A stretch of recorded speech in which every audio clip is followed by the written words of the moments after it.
మలయాళం కంటెంట్లు, మంచి కంటెంట్లు చూస్తారు థియేటర్లో అని చెప్పి చేశాను భయ్య. నేను కాన్ఫిడెన్స్తో ఒక మాట అన్నాను భయ్య జనాలందరికీ, సినిమా కానీ మీకు నచ్చకపోతే నా చెప్తే నేను కొట్టుకుంటా అన్నా. నా చెప్తే నేను కొట్టుకుంటా అన్నా.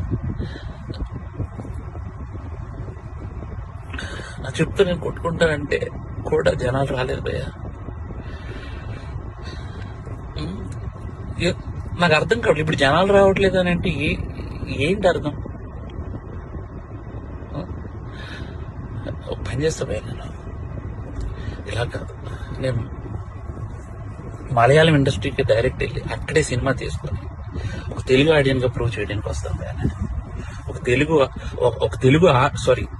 తెలుగు ఆడియన్కి సినిమా తెలుగు తీస్తే ఎలా ఉంటుందో చేసుకొని వస్తాను భయ్య. మీరు మలయాళం సినిమాలు అయితేనే వస్తున్నారు భయ్య, అర్థమైపోయింది నాకు.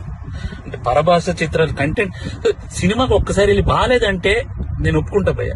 మీరు సినిమాకే రాకపోతే నేను అసలు బాగాలేదు బాగుందో నాకేం తెలుస్తుంది అసలు? నాకు ఎలా ఈ ఛాలెంజ్ నేను తీసుకున్నాను, నేను అది రిటర్న్ తీసుకుని నా చెప్పుతో నేనే కొట్టుకుంటాను. నా చెప్పుతో నేనే కొట్టుకుంటాను. ఆయన ఏంటంటే మంచి సినిమా తీశాడు బార్బరిక్. నేను పాపం ఆ డైరెక్టర్ కూడా చాలా మంచి డైరెక్టరు. 100 సార్లు చెప్పా, గురు ఆ టైటిల్ బార్బరిక్ అంటే అదేదో బార్బిక్యూ లాగా ఉంది, ఎవరికి అర్థం కాదు, నువ్వు ఆలోచించని 100 టైటిల్స్ పంపించా. రోజు ఒక టైటిల్ చెప్తే ఎక్కదేమో అని లోగోస్ రాసి పంపించేవాడిని. పంపించినా సరే ఆయన ఏంటంటే పాపం ఒక ట్రాన్స్లో ఉన్నాడు. ఆయన ఏంటంటే అది ఆ సినిమా గురించి ఆ కథ బార్బరిక్ అనే ఒక దేవుడని ఫీల్ అయ్యాడు పాపం. మనం ఫీల్ అవ్వటం వేరు, ఆడియన్ ఫీల్ అవ్వటం వేరు. ఆడియన్ మనసులో లేని దేవుణ్ణి మనం తీసుకెళ్ళాం. ఇది చెప్పినా సరే నేనేంటంటే యాజ్ ఎ డైరెక్టర్గా ఇంకో డైరెక్టర్ నేను ఫోర్స్ చేయలేనని యాక్చువల్గా నేను అది సర్లే మీరు నమ్మారు కదా వెళ్ళిపోండి అని చెప్పి అన్నాను. అది అలాగే వెళ్ళిపోయింది. చివరికి యాక్చువల్గా ఆయన మంచి సినిమా తీసి చూడలేదని చెప్పుతో కొట్టుకున్నాడు. నాకు చాలా బాధ అనిపించింది. డైరెక్టరు, కళాకారుడు 10 మందిని క్రియేట్ చేసేవాడు అలాంటి పిచ్చి పనులు చేయొద్దు దయచేసి. ఎందుకు చెప్తున్నానంటే ఆడియన్స్ని రప్పించడానికి ఎన్ని పిచ్చి మాటలు మాట్లాడుతున్నారంటే, బూతులు మాట్లాడుతున్నారు, చొక్కా తీసు తిరుగుతానంటున్నారు, అసలు సినిమాలే మానేస్తానంటున్నారు. అసలు ఒక సినిమా ఆడకపోతే నువ్వు ఎంత దిగజారిపోతావా? ఎంత దారుణంగా మాట్లాడతారా? అంటే ఈ సినిమా కాదు ఇంకో సినిమా ఆడుతుంది, అంతేగాని సినిమాలు మానేస్తా, నేను రాను, ఎవరిని చూడొద్దు, చొక్కా ఇప్పదీసి తిరుగుతా, బూతులు మాట్లాడతారు. ఏంటి అసలు ఇది? ఏ కల్చర్ ఎటు వెళ్ళిపోతుంది? ప్రతి సినిమాకి చూస్తున్నా, మనం ఏదన్నా కొంచెం కాంట్రవర్సల్గా మాట్లాడితే సినిమా వెళ్తుంది, బూతులు మాట్లాడితే సినిమా చూస్తారు. నేను రాసినన్ని డబుల్ మీనింగ్ డైలాగులు నేను కూర్చుంటే నాకంటే గొప్పగా ఎవడో రాయడు, గుర్తుపెట్టుకోండి. కానీ నేను ఎందుకు రాయట్లేదు?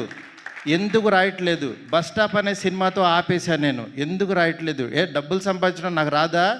నేను బ్యూటీ లాగా 4 రోజులు కూర్చున్నానంటే 100 డైలాగులు ఇస్తా ఇట్లాంటి సినిమాకి. ఎందుకు తీస్తున్నావు? ఫ్యామిలీస్ రావాలి, మంచి సినిమా, క్వాలిటీ సినిమా ఇవ్వాలి.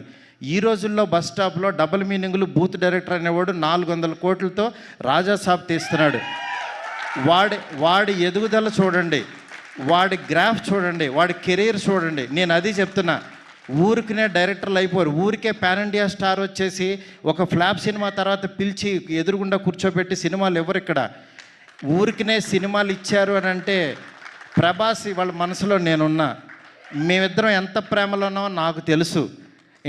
నా మెసేజ్లు చూస్తే ఆయన ఎంత ప్రేమిస్తున్నాడో నాకు తెలుసు. ఇవన్నీ నేను తర్వాత వచ్చినప్పుడు మాట్లాడతా. బట్ యాక్చువల్గా నేను ఎందుకు చెప్తున్నానంటే ఇదంతా సినిమా ఆడించాలని చాలా ఒక ఫ్రస్ట్రేషన్తో, ఒక స్ట్రెస్తో, ఒక ప్రీ రిలీజుల్లోనో దేంట్లోనో ఇష్టం వచ్చినట్టు మాట్లాడుతున్నారు. అలా కాదు. సినిమాని నమ్మండి, కంటెంట్ నమ్మండి. జనం ఎప్పుడు మంచి సినిమా తీస్తే చూస్తారు. మనం 1000 రూపాయలు పెట్టి వాళ్ళ జేబుల్లోంచి దోచేస్తున్నాం. వాళ్ళకి మంచి సినిమా ఇవ్వాల్సిన బాధ్యత మంది. ఆడెవడో రాలేదని తిడతారేంటి అసలు? రాలేదని చెప్పుతో కొట్టుకుంటారా? నాకు చాలా బాధ కలిగింది యాక్చువల్గా. అందుకని ఇలాంటి చిల్లర పనులు, చీప్ పనులు చేయొద్దు. ఈ సినిమా కాదు ఇంకో సినిమా. ఒక సినిమా ఫెయిల్యూర్ అయిందంటే ఓహో మేబీ నేను నచ్చలేదు, నా కంటెంట్ నచ్చలేదు అని రియలైజ్ అవ్వండి. రియలైజ్ అయ్యి ఆడియన్కి ఏం కావాలో అది వండి పెట్టడానికి ట్రై చేయండి. అంతేగాని నువ్వు చేసిన వంట ఆని తినమంటారు ఎందుకు?